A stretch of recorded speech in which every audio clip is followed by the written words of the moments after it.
Welcome to episode 94 of the Loane Hockey Podcast. And today I want to talk about the matchup between the Montreal Canadiens and Toronto Maple Leafs last night. So, obviously, it's really nice now to talk about hockey again on this podcast because I remember starting this podcast episode a few months ago and not having as much to talk about. So, having stuff to talk about regularly is really fun. And anyway, back to the point.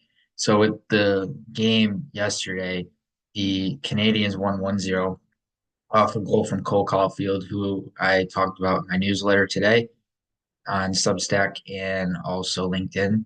And I talked about his power play goal and highlighted that and some of the positional aspects and disciplines that went into that, especially off the set face-off route.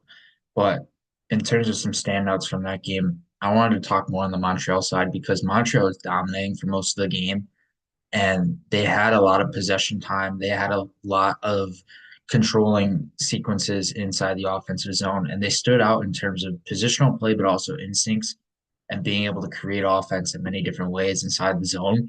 So they're all over the place yesterday in a very good way. They had Uri Slafkovsky was going, Kirby Doc looked really good, and he looked healthy. They had Cole Caulfield look really good in his new number. He's sporting 13 now for Johnny Gaudreau. And a lot of their top six forwards look really good. And once you get Patrick Laine back eventually down the line, you're going to have a solidified top nine group that could very much be a threat. And if all goes to plan accordingly, depending on how Slafkowski plays and Doc plays and Newhook plays and Caulfield plays, all those guys, you could have a really lethal three lines in terms of that combination. So with Caulfield yesterday, he really stood out in terms of his ozone play and the instincts and the goal scoring pattern really reminded me going back to his U18 season with the NTDP and how he would just score every single game pretty much. It reminded me of that in terms of his positional play inside the offensive zone yesterday. And ever since his time with the NTDP, he's continued to get better as a power skater. His linear crossover usage has improved. His stride has improved. His overall skating mechanics have improved, but also his playmaking. Those are the two aspects of Caulfield's game that have really improved the most ever since he was coming out of the NCDP, coming from Wisconsin, so on and so forth. So with Caulfield and his play, and especially yesterday, he looked really good. He looked like a guy that can very well score 40 goals, if not more, this season. And that's a really big threat to have. If you can have 40 goal scorer and you could potentially have two, maybe even three upwards of 30 goals in terms of Caulfield and Slafkowski could very well score over 30. Laine potentially could get there or hit that mark at least around the 25-ish mark or so because of injuries. I wouldn't imagine and envision him getting 30 right out of the gate because it's going to take time for him to recover and be able to adjust after his injury, and he's going to miss part of the season. But Laine could very well hit a goal per game style pace once he comes back. And then, so up front, you had Caulfield look really good. Slavkowski looked really good as a playmaker. I noticed Kirby Doc, one of the most standout and one of the biggest standout players in this game by far. And after a season last year where it was cut really short because of injury, now he has a really big chance this year to really prove himself and take himself to another level. Showed that yesterday. He showed that in terms of playmaking instincts, how he's making plays, how he was controlling the puck, how he's controlling the walls, not only in the neutral zone but the yellow zone, and how he's able to control entries with his possession. He was I wouldn't say a dynamic attacker. He's never really been known as a dynamic style attacker with the puck, but he's fluid and he plays with rhythm when he has the puck in his stick.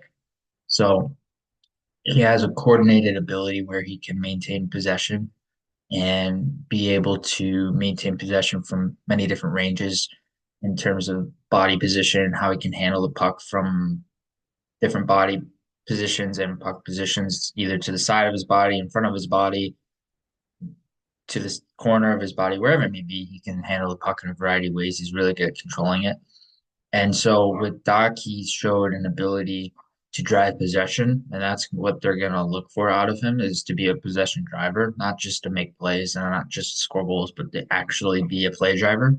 Because when he was drafted third overall, that's what he was relied on to do. It wasn't just, oh, go out here and make plays.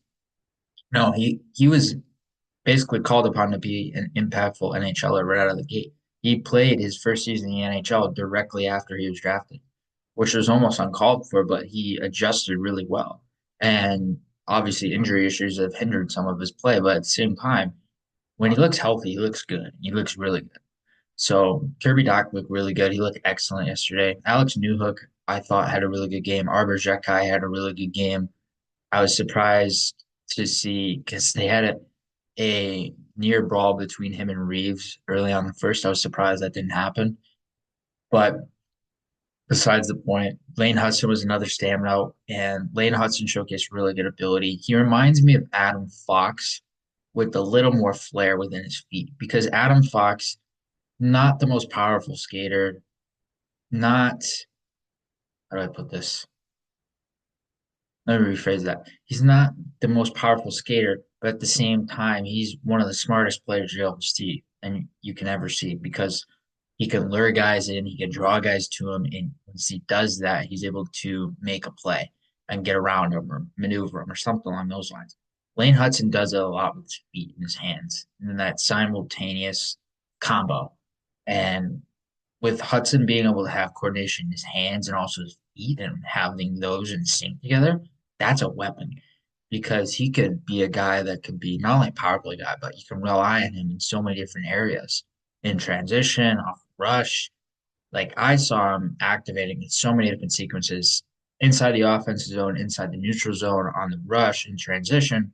It was everywhere. He was everywhere. His activation habits were so noticeable. I was like, wow, that's really impressive because I wasn't surprised he was going to be that active, especially within his off puck play, because he's always been like that. It's always been a habit of his going back to AAA hockey and playing youth hockey. So it doesn't surprise me that those activation habits are like the way he is and how he's still showcasing that consistently all the time. But I was a little surprised to see it so regularly because I thought there would be some times where he would be a little bit more passive, but he was not. He was really taking charge of the play off the puck to be able to put himself in positions where he can score and also make effective plays. His activation habits were, I would argue, some of the best among Montreal's defensemen outside of Mike Matheson yesterday. Mike Matheson was really good with his activation, probably the most prominent defenseman and most consistent defenseman with activating. But Lane Hudson has to be second to that because outside of Matheson, I didn't see many other guys activate so often the way Hudson did and be able to activate down the line, be able to activate, like I said, in transition off the rush, being able to be an F4 style player where he can be a fourth forward essentially. He was one of those guys. He was always, if he wasn't leading the rush, he was always involved in it in some capacity. So you don't necessarily need to lead the rush as a defenseman all the time. You just need to be involved in it.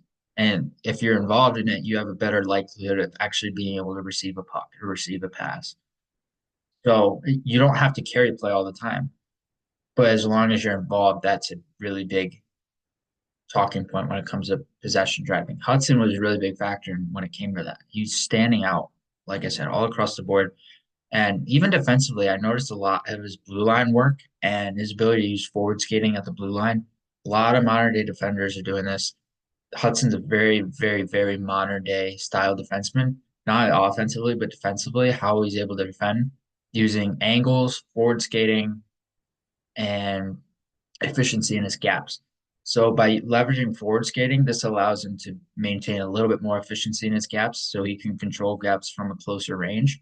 So by being able to close gaps from a closer range, he can maintain that stick work and stick positioning a little bit easier and more efficient. So he's really good when it comes to doing that, defending at the line, using forward skating, and being able to surf and be able to cut plays down through his edge work, which he showcased really good ability doing that and being able to cut ice in half and being able to keep guys outside the dot lane. Again, he's not the biggest defenseman. That doesn't matter though because he's super smart. That's what outweighs that. That counteracts that. So if you have a guy who is small, think of it, it's like down here. You have a guy who's super smart. It kind of neutralizes it out. So in that sense, Hudson, he's him being super smart actually is a really big advantage over his size. So he's going to be able to control play It'll be interesting to see how he continues to develop throughout the course of the season. If he sticks with Montreal, if he goes down to Laval, how that whole situation plays out. But the way he played yesterday, he looks like a guy that could potentially play 82 games this season. He looks that good. He looks that mature. It's really rare to see that, especially in an undersized defenseman. But I would not be surprised whatsoever if he plays all 82 games with the Habs this year and plays every single game and plays potentially even top 4 minutes consistently as well. I wouldn't be surprised.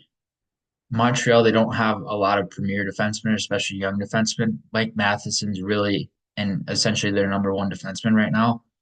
Not your typical number one defenseman, but number one in their system. And how he plays and how he's effective on the power play, that actually gives him not only Matheson leverage because of his playing time, but it gives the Canadians an advantage because they have a guy that they got in trade who wasn't necessarily a big asset per se. Develop. They have him develop. And I believe he produced around 60 points, if not more, last year. So it'll be interesting to see that situation play out because there could very well be times when Matheson even shifts down to the second pairing. You have Hudson on the first. So you could have something along those lines as well. So it could be something interchangeable between the two, depending on how Hudson's season goes.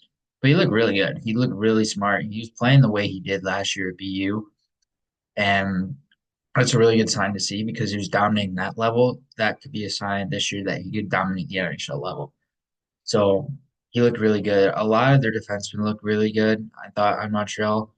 And their forward group looked really intriguing. Again, with Patrick Laine in this mix, we saw some of him in preseason, but not very much. With Laine in this mix, and once he comes back, you're gonna see it in even better and more depth inside that top nine.